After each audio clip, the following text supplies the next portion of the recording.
The Florida Keys are a string of tropical islands stretching about 120 miles off the southern tip of the state of Florida, between the Atlantic Ocean and Gulf of Mexico.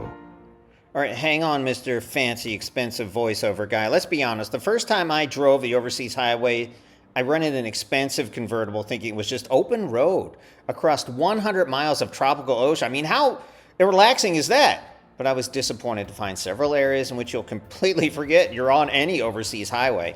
During a large portion of your drive, you can't see any water at all through the supermarket, strip malls, convenience stores, shell stores, weeds, fences, and boat lots. My God, although we're only talking just over 100 miles, there are actually traffic jams at times that reduce speed limits in certain keys, so expect to drive to somewhere between 3 to 6 hours, even with no stops. It's crazy. Yes, there are gas stations, fast food restaurants, Starbucks, and restrooms peppered throughout the drive.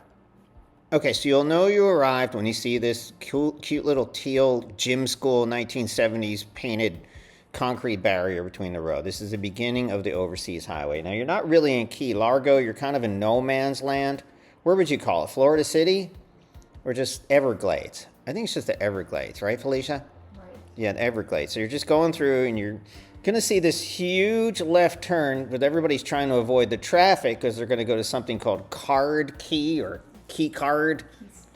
Card Sound. Key Card. I don't know. Card Sound, whatever it is. But don't go that way because you see there's a ton of traffic, and I think they're doing construction at the time of this video anyway.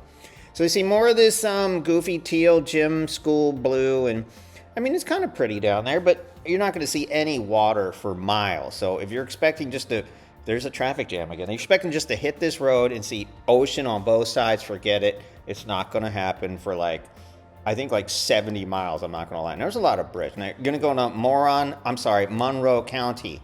And that is the beginning of the Keys. All the Keys are in Monroe County.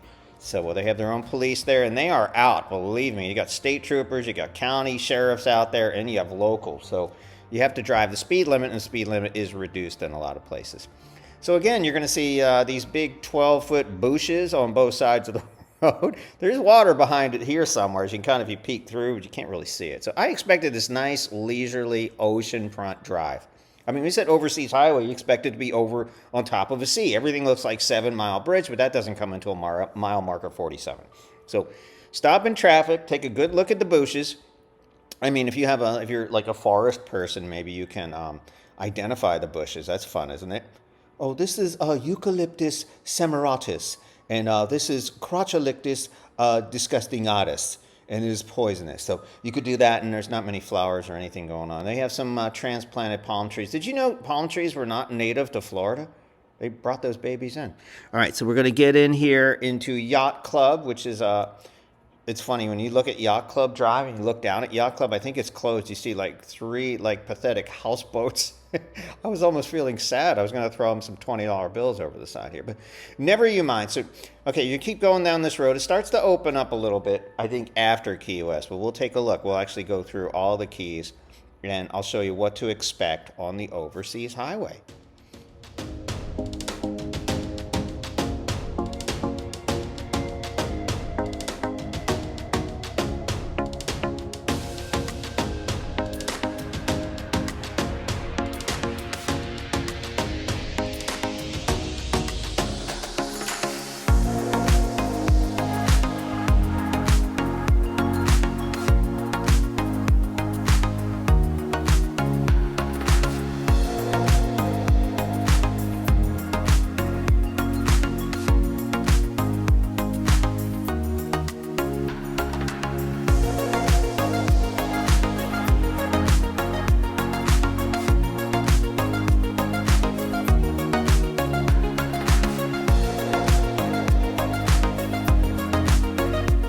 God, how much did they pay that guy? All right, so this is Key Largo. This is what you're going to see, and it looks like a rundown New Jersey city, to be honest with you. I mean, it just looks like some random beach town, right? You've got strip malls, you've got your dollar stores, you've got your McDonald's and boat yards and trailer parks and just about everything. A lot of people do diving down here, so you're going to see a lot of diving and boat stores and snorkeling and a lot of water sports generally. So that's kind of nice. And your Family Dollar in case you forgot your floaties. And you're going to see several bars. and some restaurants down here. So plenty of places to stop if you need to do that, which is nice to have some civilization. Honestly, I was scared. Look at this strip mall. It was like 70s strip mall. And I was scared the first time. I was afraid there wouldn't be any bathrooms for 100 miles. So I went and hurried up and emptied out my tank in Miami. Oh, look, there's some John Pennekamp and again, another shopping center here. So yeah, civilization bounds left and right. No ocean to be seen anywhere unless you drive down the side streets. You don't want to do that because that's going to make your 6-hour trip turn into like 9 hours. You know what I mean? Of course, here's your, look, they have Dollar Tree too.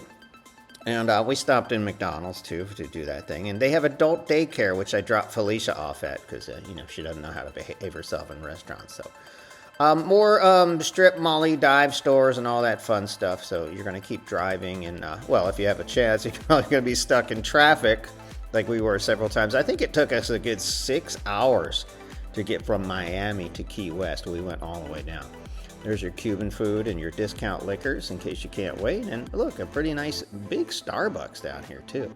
So you can get your coffee on and come down. And Mattress Firm, because you never know when you need a mattress on your trip to the Keys. Shell World's kind of a touristy store. You can buy all kinds of freaky shells and t-shirts. And it kind of opens up again once you leave the populated area, I guess you'd call it, of Key Largo. And you make your way down to the next area of Tavernier. There it is.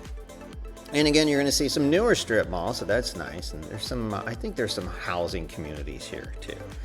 And finally, you'll cross some bridges where you can actually see ta-da, water.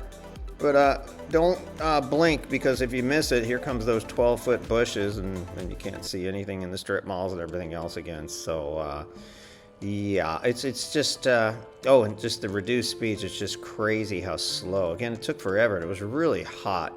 So even if you did have it, look at this thing. That's good eatings. So even if it is, you're stuck in traffic and it is hot, your convertible is probably not going to be a great thing to open, because you're going to be stuck in traffic and there's no air blowing on you. And the air conditioner, you can cheat with the air conditioner, but that doesn't do real well. More bridges, some beautiful scenery finally, but you really don't get to the good stuff until you get way, way, way down. And I think to mile marker 47, but we've got a long way to go. So you're going to cruise through the top keys and then the middle keys, and hopefully you don't lose your keys. And here is the Theater of the Sea. A lot of people stop there.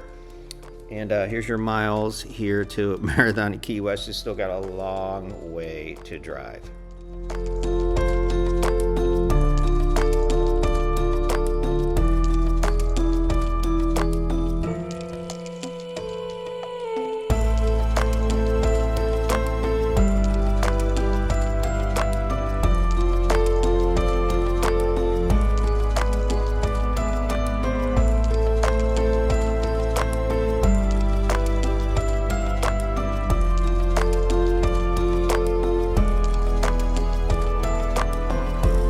The next main key is Isla Morada, known to some as the sport fishing capital of the world, featuring the Florida Keys' largest fleet of offshore charter and shallow water backcountry boats.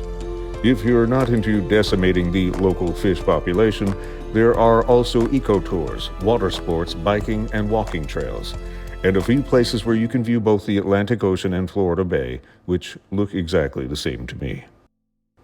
Then you'll arrive in the Middle Keys. Think of these like Middle Earth in the Lord of the Rings series. Think locals who look a little like Smeagol. Marathon features even more marinas, charter fishing, vacation rentals, RV parks, and more strip malls and fast food restaurants. The Turtle Hospital is also somewhere in Middle Earth, and it's completely donation supported, so stop by and meet a friendly turtle or two.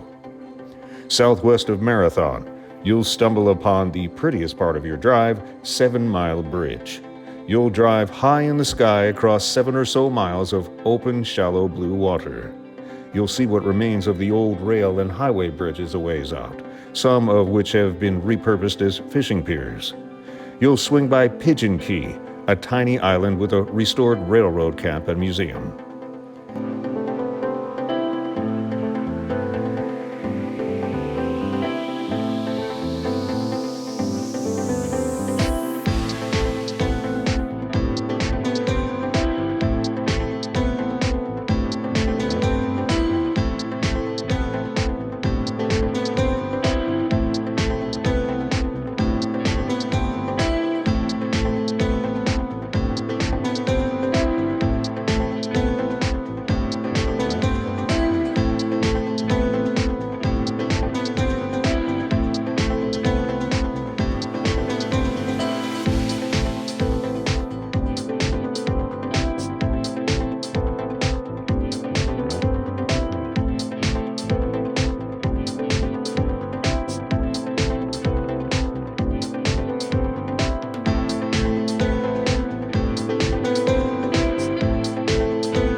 Next up is the slowest part of your drive, Big Pine and the Lower Keys. We're talking ocean views obscured by weeds and fences that keep the miniature key deer from becoming hood ornaments. Bahia Honda State Park and Old Bahia Honda Bridge are in this area, which makes a nice place to stretch your legs. From mile marker 40 to mile marker 5, the Lower Keys are home to 2 national wildlife areas. Stay awake and heed the lower speed limits because the Stadies are often watching. The Lower Keys feed into the Key West Bridge, the most popular destination on the drive. Key West has historic, artistic, and environmental attractions and experiences. The food choices are varied and amazing. Among so many other very cool things, like watching the sunset evolve into a party every night of the year, and stumbling down Duval Street after imbibing in countless super fun bars, you can tour literary legend Ernest Hemingway's home and visit the vacation White House of former President Harry Truman.